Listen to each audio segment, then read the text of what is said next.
इसके अंदर ये दस्तानों का पैकेट है, इसके अंदर ये विशेष सिरिंज है।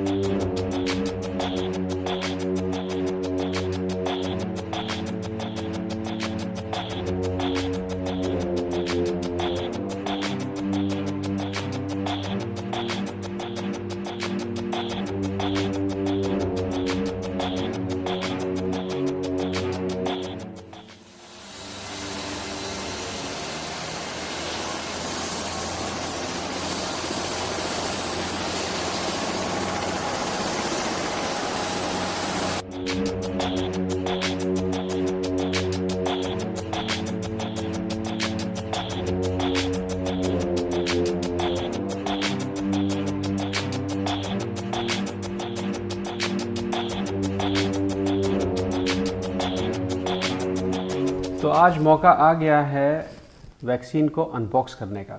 उसके अंदर क्या क्या है वो आपको दिखाएंगे। उससे पहले मुझे बहुत सारी परमिशंस मिल गई हैं, बहुत सारी नहीं मिली हैं। मुझे बहुत सारे नामों को दिखाना मना है, तो मैं उनको पहले हाइड कर दूं क्योंकि मैं इतना ब्लर इफ़ेक्ट नहीं लगा पाऊंगा। इसलिए मैं सोचता हूं कि सीधे मैं टेप ही लगा दूं तो आसान रहेगा।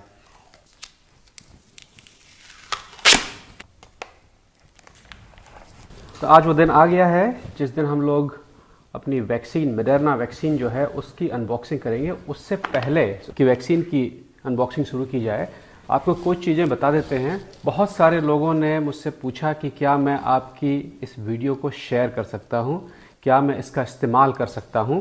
उन सभी लोगों को लगभग जवाब दिया गया है। लगभग 250-300 लोग थे, उन लोगों ने पूछा, जवाब दिया गया है। आप जिन जिन ने ये मेल किया है, आप इस वीडियो को शेयर कर सकते हैं क्योंकि ये वीडियो राइट फ्री में बना रहा हूँ उन लोगों के लिए जिन्होंने ईमेल के द्वारा इसकी परमिशन मांगी है।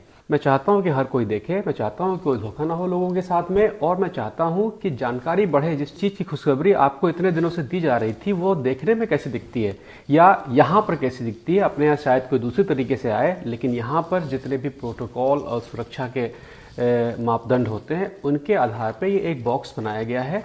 इस बॉक्स के अंदर स्टरलाइज हैंड ग्लव्स हैं, मतलब कि जो रबड़ के दस्ताने होते हैं वो हैं, मतलब कि अस्पतालों में जो रबड़ के दस्ताने आप देखते हैं वो हैं।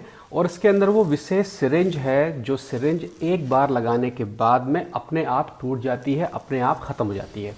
उसका मकसद सिर्फ ये है कि इस वैक्सीन को निकाल कर कम ज़्यादा ना किया जाए, इस वैक्सीन को, बड़ों की वैक्सीन को बच्चों को ना लगाया जाए। इसमें सीधा सीधा नियम है कि ये वैक्सीन एज के हिसाब से है। 18 से लेके 60 तक के लोगों के लिए पूरी की पूरी सिरिंज एक बार में लगानी है। जो बच्चों के लिए है वो सिरिंज अलग से आती है, लेकिन वो अभी हम लोगों के पास नहीं आई है। ये जब बाजार में आएगी तो देखने में डिब्बा कुछ इसी तरह का होगा, लेकिन ये फिलहाल ये फाइनल ट्रायल के लिए है। जब ये यहाँ से ओके हो जाएगी तब ये यहाँ के अस्पतालों में आएगी। यहाँ पर कोई भी दवा बाजार में नहीं बिकती है, इसलिए ये बाजार में तो कभी नहीं मिलेगी, लेकिन इसका ऑर्डर जरूर किया जा सकेगा क्योंकि ये पूरे के पूरे कमर्शियल पर्पस से बनाई गई है। इस वैक्सीन को बनाने में अरबों रुपया लगा है। मतलब कि आप समझ लिए कि इस पे पिछले 7-8 महीनों से दिन रात काम चल रहा है और इसके लिमिटेड डोज बनाई गई है क्योंकि ये अभी भी फाइनल ट्रायल पर है। मतलब कि अगर इस पैकेट की मैं कीमत निकालूंगा, जितने भी अभी तक वैक्सीन बनी है, तो ये पैकेट शायद कुछ 25 या 26 हज़ार रुपये का होगा। लेकिन जब तक ये बाजार में आएगी तब तक इसके करोड़ों कॉपी बन चुकी होंगी और तब इसकी कीमत होगी 1200 से 1800 रुपया। मैं यूरो में नहीं बता रहा हूँ, मैं रुपये में बता रहा हूँ। मैं यूरो में नहीं बता रहा हूँ, मैं रुपए में बता रहा हूँ, क्योंकि जब भी कोई चीज़ बहुत ज़्यादा मात्रा में बनाई जाती है तो वो चीज़ें सस्ती हो जाती हैं। मैं थोड़ा सा मुद्दे से बाहर जाके आपको बताऊं, दुनिया में वो हर चीज़ जिसका प्रोडक्शन, जिसकी मैन्युफैक्चरिंग, जिसको बनाने की क्षमता अच्छी है और उसकी खरीदो फरोख्त अच्छी है, वो सारी चीज़ें सस्ती हैं। जैसे कि पेट्रोल, जैसे कि दूध, जैसे कि तेल, खाने वाला तेल, ये सारी चीज़ें बेहद सस्ती हैं। और दुख की बात यह है कि अपने यहाँ ये सारी चीज़ें बहुत महंगी हैं। तो समझने की कोशिश करिए कि जो चीज़, दूध, पेट्रोल, तेल, जो बाज़ार में इफ़रात मात्रा में है और आप तक पहुँचते पहुँचते बेहद महंगा हो जाता है। तो जब भी आपको कोई चीज़ बहुत महंगी लगे तो उसके पीछे जाके देखें कि इसको महंगा करने में किसका हाथ है। जैसे कि प्याज, टमाटर कभी कभी बहुत महंगा हो जाता है, उसके 6-7 दिन के बाद में वो सस्ता भी हो जाता है। तो आपको क्या लगता है कि 6 दिन में किसान प्याज पैदा करके आपके यहाँ भेज देता है? ऐसा नहीं है। होता ऐसा है कि जब उस बिचौलिए को, जब उस बीच के आदमी को पता चलता है कि किसान का प्याज और टमाटर ख़त्म हो गया है, सारा प्याज और टमाटर उसके गोदाम में रखा हुआ है, तब वो सप्लाई थोड़ी सी रोक लेता है।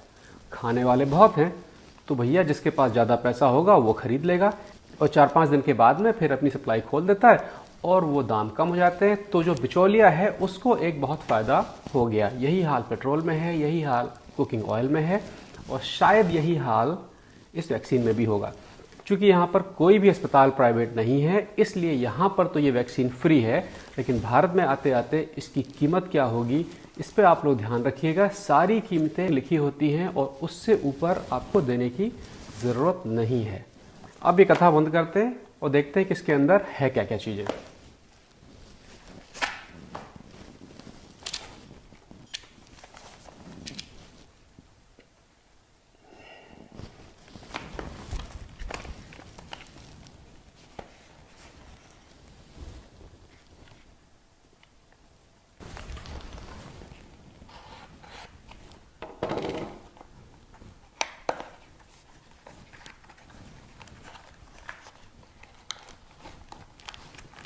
के अंदर ये दस्तानों का पैकेट है, इसको मैं किनारे कर दूं।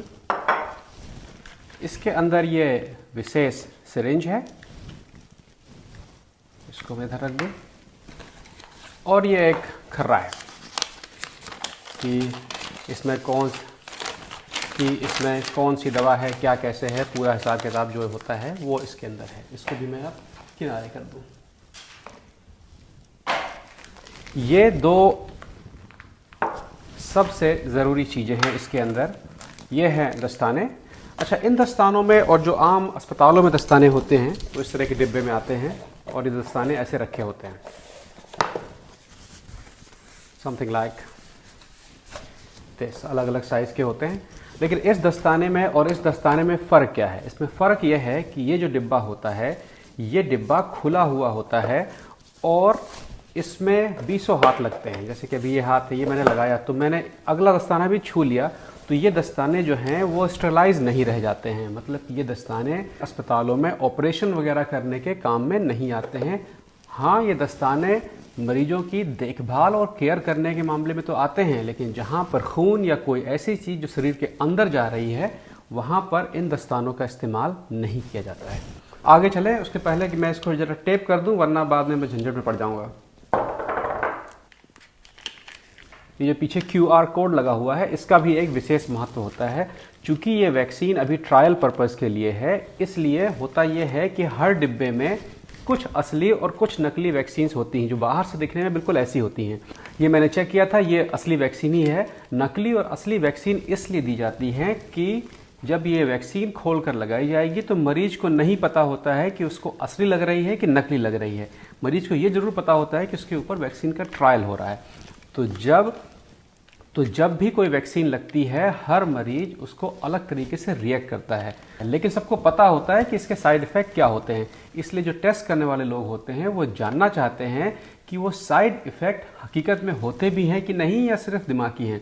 तो ये भी हो सकता है कि आपको ये टेस्ट वैक्सीन लगाई गई, बाद में डॉक्टर ने QR से चेक करके देख लिया कि भैया ये तो नकली थी, पानी है खाली, और आपको वो सिम्टम्स आ रहे हैं जो साइड इफ़ेक्ट वाले सिम्टम्स होते हैं, तो चेक कर लिया जाता है कि भैया ये दिमागी है, ये असलियत नहीं है। इसलिए जो टेस्ट वैक्सीन होती हैं उसमें लगभग 30 से 45%, माने लगभग आधी वैक्सीन पानी होती, नकली होती है, और केवल डॉक्टर्स को पता होता है कि वो असली वाली लगी है उसको या नकली वाली लगी है। चूँकि मुझे अनबॉक्सिंग करनी थी इसलिए मैंने इसको टेस्ट कर लिया था, ये ओरिजिनल वाली है।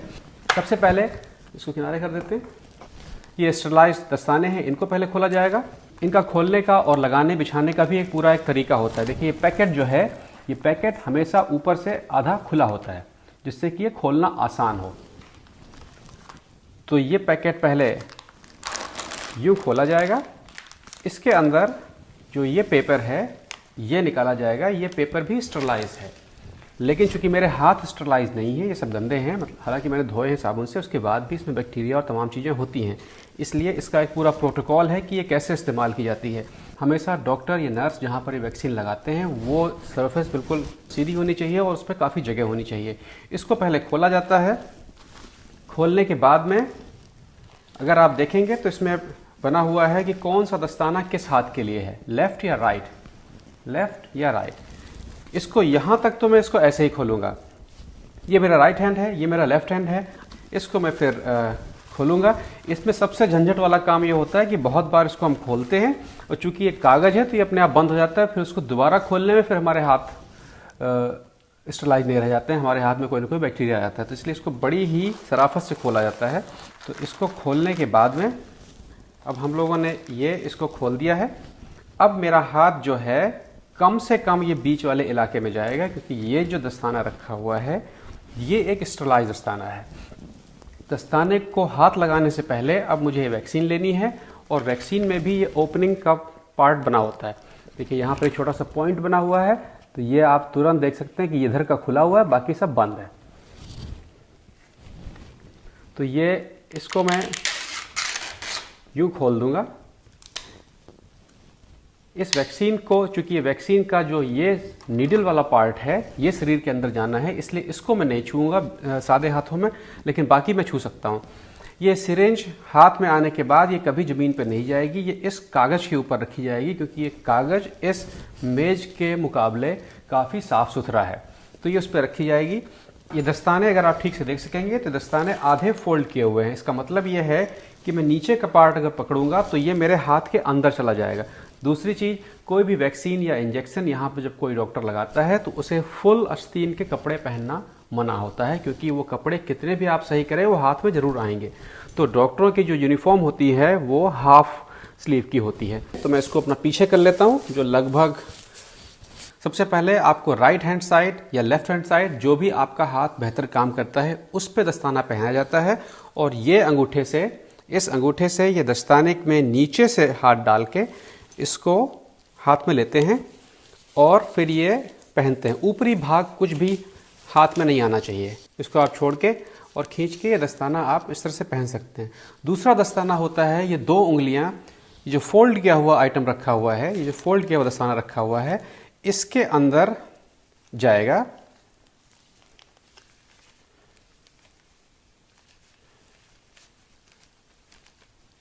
क्योंकि अगर अब हम नीचे से पकड़ेंगे तो ये जो दस्ताना है मेरे हाथ में छुएगा, तो ये स्टरलाइज नहीं रह जाएगा, इसलिए इसको नीचे की तरफ से पहनना है। तो ये हाथ में इस तरह से जाएगा। ये हाथ में यूँ पहनने के बाद आपका हाथ जो है ये इसके अंदर पहुंच जाएगा। और अब आप देख रहे होंगे कि ये ऊपरी भाग मैंने दस्ताने का पकड़ा हुआ है, निचला भाग नहीं छुआ हुआ है, और ये मैं आपको ऐसे छोड़ देंगे। अब यहाँ पर बाकी मुझे कुछ नहीं करना है।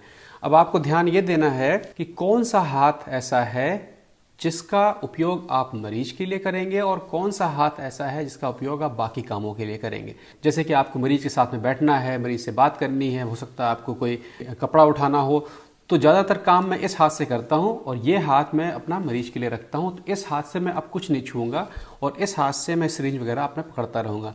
अब मुझे चश्मा छूना मना है, बाल छूना मना है, गाल वाल छूना मना है। अब मैं सिर्फ और सिर्फ मरीज के लिए हूँ, अपने लिए नहीं हूँ। अब मैं सिरिंज उठाऊँगा और इसकी जो नीडल है ये खोलूँगा। अब आप देखेंगे कि देखने में बिल्कुल साधारण सिरिंज दिख रही है और जो इसके अंदर लिक्विड भरा हुआ है ये वैक्सीन है। यही वो खुशखबरी है जिसके लिए आप लोग इतने दिनों से इंतज़ार कर रहे हैं। अभी 6 महीने और इंतज़ार करना है, उसके बाद आप तक पहुंच जाएगी। फ़िलहाल जो ये वैक्सीन है ये 2 साल तक काम करती है। ये रिसर्च कहता है कि 2 साल तक काम करती है, शायद कम भी करती हो, शायद ज़्यादा भी करती हो, लेकिन आइडिया ये है कि इस फाइनल ट्रायल के बाद में यही वैक्सीन बाज़ार में आएगी और जब अगले साल जो दूसरा वर्जन आएगा वो शायद 4 से 5 साल काम करेगा या और बेहतर होगा। लेकिन फ़िलहाल अब और समय नहीं है, इसलिए ये 2 साल वाली ही बाज़ार में आ रही है। तो मॉडर्ना अगर आप लोग लेंगे तो वो 2 साल काम करेगी। इसके अलावा जो दूसरी वैक्सीनें हैं उनका मुझे उतना ठीक से आइडिया नहीं है, शायद वो ज़्यादा दिन काम करती हूँ, लेकिन मॉडर्ना फ़िलहाल 2 साल ही काम करती है। तो जनाब ये है वो वैक्सीन। और अगर मैं इसको, तो मैं इसका इस्तेमाल करके दिखाता हूँ। इसमें थोड़ा सा एयर बबल है, उसको मैं निकाल दूँ पहले। ये कहाँ पर लगाई जाती है, मसल्स में या फैट में, वो सब मैं आपको नहीं बताऊंगा क्योंकि बहुत सारी जानकारी मुझे देने का अधिकार नहीं है, वरना आप ही डॉक्टर बन जाएंगे, खुद लगा लेंगे वैक्सीन। तो ये सीधी बिल्कुल लगाई जाती है और लगाने के बाद ये पूरा का पूरा इसको अंदर पेश कर दिया जाता है। अब जब मैं इसको बाहर निकालूंगा तो देखेंगे आप कि ये सुई जो है ये अंदर जा चुकी है। अब यहाँ पर ऊपर कुछ भी नहीं रह गया है, इसका कोई भी दोबारा इस्तेमाल नहीं हो सकता है। ये जो सिरिंज है ये खींचने पर ये वापस भी नहीं आएगी और सिरिंज की नीडल ये जो हरी लाइन है इसके अंदर चली जाती है। अब ये यूजलेस हो चुकी है। इसको अब मुझे इसमें रखकर, इसको आज के नियम के अनुसार अब मुझे इसके अंदर रखकर इस पूरे पैकेट को मुझे अस्पताल को वापस करना है और मुझे बताना है कि इसका इस्तेमाल मैंने कहाँ पर किया है। मैंने मक्खन को लगा दिया था क्योंकि हमारे शरीर मक्खनी जैसे होते हैं, हम लोग थुलथुले मोटे लोग हैं, तो मक्खन लगा दिया था मैंने। तो जनाब ये थी वैक्सीन। अब इसके बारे में अगर कोई सवाल जवाब हो तो आप बताइएगा और इस वीडियो को आप खूब शेयर कर सकते हैं, इस्तेमाल कर सकते हैं। मैं चाहता हूं कि सब लोग देखें, सब लोग जानें कि ये कौन सी बला है जिसकी खुशखबरी आपको बढ़ रही इतने दिनों से और आ नहीं रही है, हो क्या रहा है।